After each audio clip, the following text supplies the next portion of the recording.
Hey there guys, welcome back, Ricky here. Alright, so today I have an unboxing of a knife that you guys have all been asking about. And though it is a Shun, you guys have not been asking for a Shun specifically, but you guys have all been asking for Debas. That's right. I finally have one here. So the folks over at Cutlery More decided that I needed a Deba for my arsenal of knives to sharpen and to do some tutorials on. So I'm going to open this thing up, take a look, and go from there. Okay, here we go.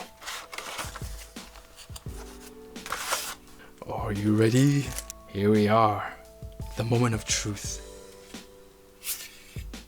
Oh. Oh my goodness. Okay. Wow. Okay, I did not expect this at all. I forgot that the Pro line has this beautiful liquid metal finish on it. Oh. This is so beautiful. I mean, oh. Oh, the video needs to stop.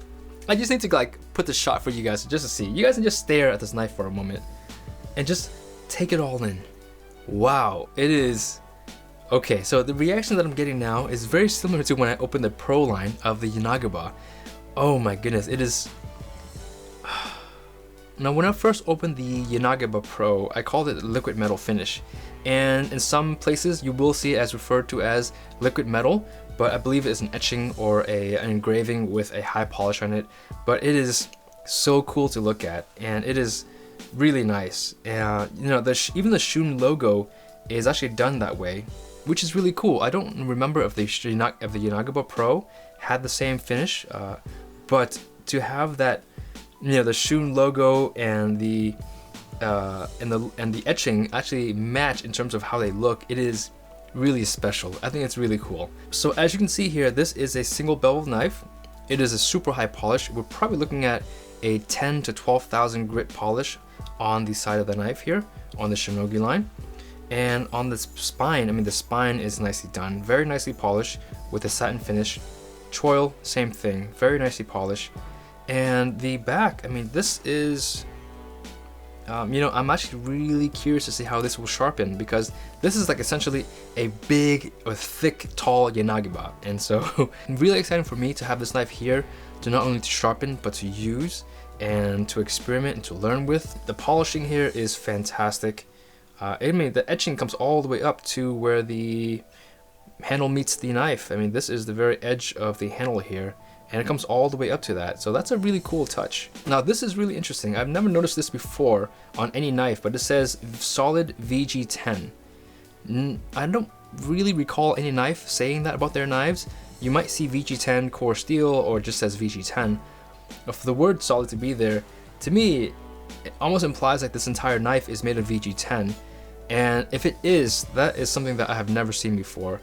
And I know that their dual core line uses a mixture or kind of a fusion of VG10 and VG2, and the entire knife is actually made of VG10 and VG2 with no core. You know, the core is the same material as the entire knife itself, so there's no core, there's no cladding. It's like a mono steel using two steels. And so this here, I'm curious as to if it really does use VG10 as the entire mono steel. And that would be really cool. If you were to chip, like let's say a 1/2 inch chip in this thing, and you were to grind it down, you can turn this into a petty knife and you would still have a VG10 knife. And that would be really fantastic if this in fact is a VG10 mono steel knife. So please forgive me for not being as well informed as I should be. I don't do a lot of research of knives before I receive them, but for a follow-up video, either for the tutorial or a demo of this knife, I will make sure to note to you guys what that word solid VG10 actually means. Now coming down to the handle, you have a beautifully shaped D-shaped handle, very ovalized, and this handle here is probably one of the best D-shaped handles out there. I don't really love D-shaped handles because oftentimes they are very narrow and they don't have a very nice tapering to them. This here has an obvious D on the right hand side, but there's also a very slight curvature, an extra slight curvature on the bottom left hand side of the handle. So even though this is a right-handed knife, I feel very at home holding with it, you know, with it in my left. Obviously the cutting angle will be completely different for a lefty, and you probably wouldn't want to use this knife. Well, I don't know. I'm not a lefty. Well, actually I am a lefty. I don't cut with my left. So I want to hear from my lefties out there. If you are a lefty, how does it feel to actually use a knife that has a shinogi line on the right hand side and essentially designed for right-handed users? So if you're a lefty, I want to hear from you. Alright, so coming down to the end cap here, you have the stainless steel end cap, which adds a little bit of weight and balance to the knife. You can see right here that this is very blade heavy. Okay, so very blade heavy. Right here would be the balance point, and so you're looking about a 1/2 inch to 3/4 of an inch in front of where the handle ends. In terms of the thickness of the spine, you're probably looking at 3mm thick of spine width. So that gives this knife a lot of cutting power. I'm not really good at cutting fish. I will be the first to admit that. I will bring some fish here into the studio if I can, and maybe learn to gut and skin fish at the same time. Not skin, scale fish at the same time. But you know, I am a budding cook. I'm learning as I go. I'm not a knife expert. I'm not a cooking expert. You know, sometimes people are saying, this guy really doesn't know how to use a knife on the cutting board all that well, considering he sharpens knives all the time. That's true. I'm not very good at prepping food, and so no shame there, okay?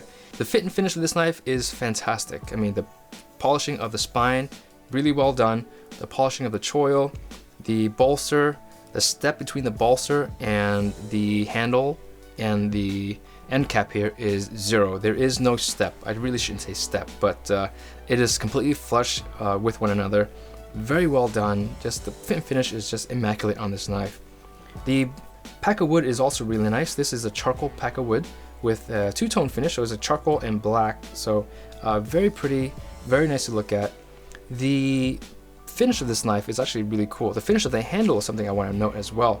It's actually a satin finish, not glossy and not matte, so right in between. So it does offer you that nice polish without making it too glossy or too slippery when handling greasy or oily foods. The only problem with sharpening this knife in the future, for just myself and for anyone who actually wants to get this knife, is you do need to pair this up with a nice high polishing stone. So something like an 8,000 grit Kitayama or a 10,000 grit stone definitely would be preferable. That is if you want to preserve that nice high polish. If you don't, then it really doesn't matter, but you definitely want to invest in a good polishing stone to get this high polish back.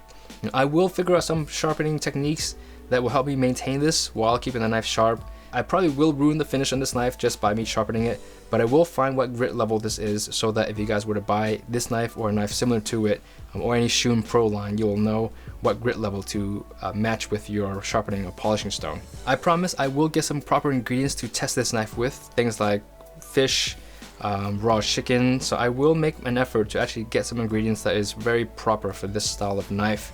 And I will have some sharpening tutorials for it as well. Thank you for being with me here today. I'll catch you in the next video. As nice as it is for my supporters to support me on a monthly basis on Patreon, I just feel really bad at asking for money and not giving anything in return. I'm not the type that likes to ask for financial support from anybody, and so I want to thank all of my patrons for supporting me these last, I don't know how long I've had it up, 6 months or so. Thank you for being there for me. And so every one of my supporters who are currently active on Patreon are going to get a leather strap sent to them. So 2 reasons why I made these is, 1, because I love stropping and I'm making them for myself, for my personal use, and also for those who want to support my channel. Instead of you going onto a Patreon, just pick up a strap. It's something that I can give back to you guys that you can use instead of just, you know, money that goes into an account and you never see anything afterwards. One of the biggest goals for me is to come up with product that is usable not just for me but for my viewers. There are a lot of things that I wish I could change about the knife world, and lots of things that I really want done differently, and this is one of them. Putting out really high quality straps at a much more affordable price than what I've been seeing on eBay and on Amazon. So these will all be available on my Etsy page, which I will leave linked in the video's description. So a number of you guys have reached out and asked me if I can get a discount code for Dalstrong products. Now I have to be honest, I have never thought about that, and it's, you know, all the other knives that I have reviewed on my channel have offered some code of some sort, and it just never occurred to me to ask Dalstrong for a discount code for my subscribers. And so I reached out to them recently and asked them if I can get a code for my subscribers and my viewers, and they said yes. So I will leave a code in the description of the video.